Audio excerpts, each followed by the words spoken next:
Coucou tout le monde, bienvenue pour cette nouvelle vidéo. Aujourd'hui on va parler cheveux. Donc j'ai eu beaucoup de commentaires concernant ma routine cheveux. Alors aujourd'hui cette vidéo sera dédiée à mes cheveux, aux produits que j'utilise pour en prendre soin. Et aujourd'hui, pour la petite intro, nous avons la compagnie de mon petit bébé d'amour, donc Lélou. Je vous l'avais déjà présenté mais je vous la représente parce que c'était dans mes premières vidéos YouTube que je vous l'avais présenté. Et voici le petit monstre, donc mon petit acolyte de tous les jours. Donc Lilou, parce que je sais que j'aurai des questions concernant sa race. C'est un Spitz des Poméranies nain. Voilà. Et la mienne elle est couleur beige un peu roux. Là, aujourd'hui on va avoir une vidéo consacrée à ma routine cheveux. J'ai pas préféré faire une vidéo où j'allais vous montrer comment je me lavais les cheveux et tout, parce que je pense que toutes les filles on se lave très bien les cheveux, pour ça il n'y a pas de souci. Donc on verra ensemble tout simplement les produits que j'utilise, comment je les utilise et ensuite ce que moi je vous recommande de faire pour vraiment éviter de casser vos cheveux et de les abîmer, et surtout en ce moment pendant ce confinement. Donc je vous laisse avec le générique et on se retrouve juste après.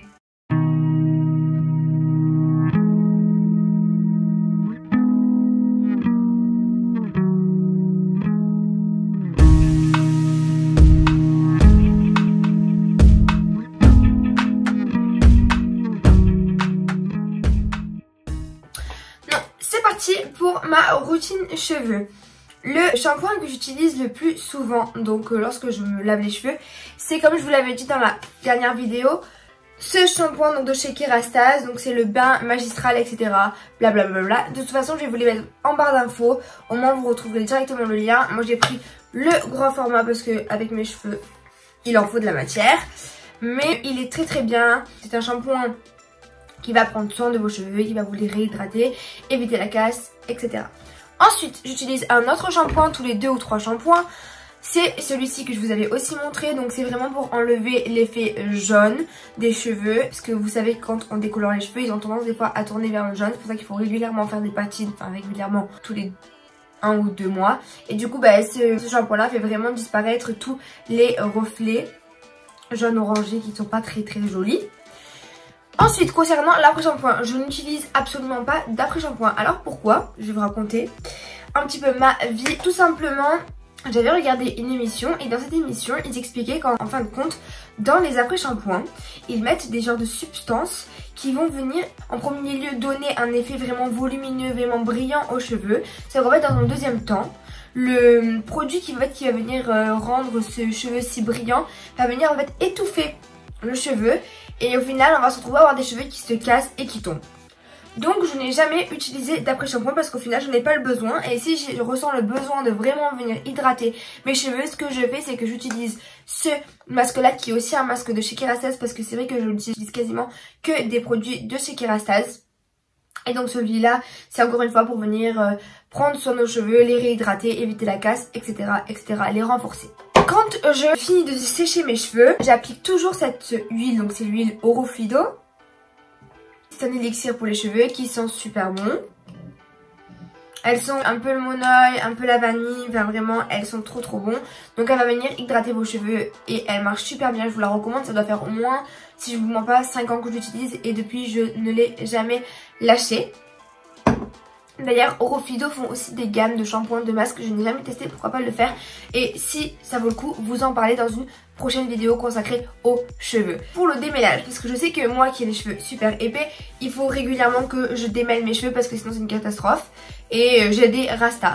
Et alors ce que j'ai fait, c'est que j'utilise un démêlant sans rinçage à venir faire poser sur mes cheveux. Et c'est un démêlant de chez Revlon que je vous mettrai juste ici parce que je l'ai pas pris avec moi, mais donc je vous le mettrai juste ici. Et il est vraiment top. En plus de ça, il fait les cheveux tout brillants, tout doux. Donc vraiment, vous pouvez y aller. Et en plus, c'est vraiment pas un mauvais produit. J'ai regardé les commentaires, c'est vraiment un produit de qualité qui va pas au final venir vous faire tomber ou étouffer les cheveux qui va finir par se casser, parce que ça c'est vraiment quelque chose qui nous stresse toutes. Et vraiment utiliser des produits qu'on ne connaît pas et qu'on apprend par la suite qu'au final le produit il est pas top et qu'il abîme nos cheveux, franchement c'est un peu désespérant. Voilà pour tous les produits que j'utilise au quotidien pour mes cheveux. Il n'y en a pas un de plus, pas un de moins, je vous ai tous cités. Deuxième étape de cette vidéo, ça va être après le lavage, ce que je fais. Tout simplement, je n'utilise très rarement, sauf quand c'est vraiment l'hiver et que j'aurai pas le temps de les sécher complètement. J'utilise que très rarement le sèche-cheveux. Alors il faut savoir qu'on ne le sait pas toutes, mais que ce soit les plaques à vapeur qui elles abîment moins les cheveux parce que c'est de l'eau chaude, donc c'est pas de la céramique pure et dure. Mais que les plaques à vapeur, les plaques en céramique, le sèche-cheveux, les boucleurs, etc. Tous ces appareils, à partir du moment où ils apportent un air chaud à nos cheveux, ils vont venir les abîmer.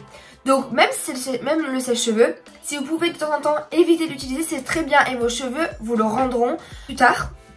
En plus, ce que je voulais vous dire, c'est quand vous faites les plaques, évitez de passer tout le temps les plaques sur la même mèche parce qu'on s'en rend pas compte parce qu'on veut avoir les cheveux parfaitement plats.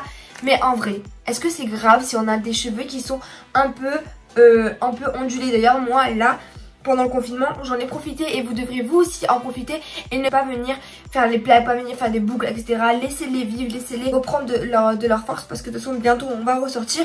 Et il faudra se refaire belle tous les jours. Donc bon, voilà. Mais vraiment, évitez de venir tout le temps leur faire les plaques. Vouloir vraiment qu'ils soient tout plat, tout lisse, etc. Parce que vous vous rendez pas compte, mais vous êtes en train de vous tuer les cheveux. Et c'est vraiment pas le but. Parce qu'au final, même si vous voulez être belle, au final, vous allez vous retrouver de moins en moins de cheveux. Et c'est pas du tout le but recherché. Ensuite, il y a aussi la catégorie de filles qui prennent vraiment soin de leurs cheveux, qui n'utilisent que des bons produits, mais qui malheureusement sont nées avec des cheveux, mais pas très épais et pas en grande quantité. Pour celle-là, j'ai fait des recherches et d'ailleurs j'ai des copines qui ont utilisé les produits de chez Airburst. Je sais pas si je dis bien, mais je pense Airburst ou Airburst. J'arrive jamais à le dire, mais en tout cas, je vous le mettrai juste ici. Et en fait, c'est une marque qui propose donc des gammes pour venir renforcer votre cheveu, éviter la casse. Aussi les produits donc de la marque Airburst vont venir renforcer le cheveu, mais ils vont aussi leur apporter donc toutes ces vitamines dont ils ont besoin et ils vont renforcer et venir faire pousser le cheveu beaucoup plus rapidement d'après ce qu'ils disent. Donc dans la gamme de produits, il y a un shampoing que je vous mets juste ici, il y a un après shampoing que je vous mets également ici et il y a aussi je crois un élixir, donc c'est une huile pour les cheveux et vous savez aussi un spray protecteur pour la chaleur parce que je voulais pas préciser et moi j'en ai pas, mais il faut vraiment venir protéger nos cheveux avec un spray protecteur avant d'utiliser tout appareil électrique pour nos cheveux parce que vraiment ça permet vraiment de réduire les dégâts d'au moins 50%. Et pour finir avec cette gamme Airburst, il y a également des petites gélules à prendre le matin et pour venir renforcer le cheveu, améliorer la pousse, etc. etc. Donc vraiment l'offre de Airburst est complète et elle a l'air vraiment de marcher. Donc si j'avais une gamme à vous proposer, ce serait vraiment celle-là et pas une autre. Et enfin, pour finir cette vidéo, je vais vous parler de mes cheveux parce que j'ai eu des questions sur mes cheveux et qu'est-ce que j'ai fait. Tout simplement, ma couleur naturelle que vous voyez juste ici, donc brune assez foncée, c'est ma couleur naturelle qui n'a jamais été touchée par les coiffeuses parce que je vais toujours garder ma base. Et sur les longueurs, donc j'ai fait des décolorations. Si vous avez envie de vous faire des décolorations, ce que je vous conseillerais de les faire, c'est de pas décolorer vos cheveux si vous voulez vraiment les faire en blond cendré d'un coup, mais d'y aller genre à l'intervalle de 1 à 2 fois pour obtenir le résultat souhaité. Ensuite, un autre conseil, n'allez pas trop venir faire des décolorations à vos cheveux parce qu'ils vont finir par se casser. Et j'en suis moi-même la preuve que à force de faire des décolorations, je vois que des fois mes cheveux se cassent quand je les brosse au bout. Il y a des fois des petits bouts de cheveux, mais vraiment tout petits hein, comme ça, mais je les vois tomber parce que oui évidemment les décolorations ça abîme les cheveux et même pour les filles qui ont beaucoup de cheveux et les cheveux épais comme moi, ça touche tout le monde les décolorations. Mais pas que les décolorations, il y a aussi les colorations qu'il faut éviter. Ou moi je sais que mon coiffeur fait des décolorations aussi qui sont bio je crois. Et vraiment c'est des produits qui sont pas mauvais, qui vont pas venir, vous savez, attaquer votre cuir chevelu. Donc ça c'est vraiment une alternative vraiment cool sur les couleurs qui finalement ne vont pas venir étouffer votre cheveu. Quoi qu'il en soit, le mieux c'est quand même d'éviter de faire des décolorations et des colorations. Mais bon, on est des filles, on aime bien faire des décolorations pour avoir ou des colorations pour augmenter de teinte ou décolorations pour devenir plus blonde ou plus châtain. Donc voilà, je pense avoir fait le tour donc dans cette vidéo. J'espère qu'elle vous aura plu. J'espère qu'évidemment, après toutes ces demandes, j'ai su répondre à vos questions. N'hésitez pas à me dire en commentaire ce que vous en avez pensé. N'hésitez pas à me dire en commentaire des produits peut-être pour les cheveux que vous aimeriez que je teste parce que je le ferai volontiers. En tout cas, ça fut un plaisir de vous faire cette vidéo. On se retrouve très vite pour une prochaine vidéo et je vous fais plein de gros bisous. Bisous!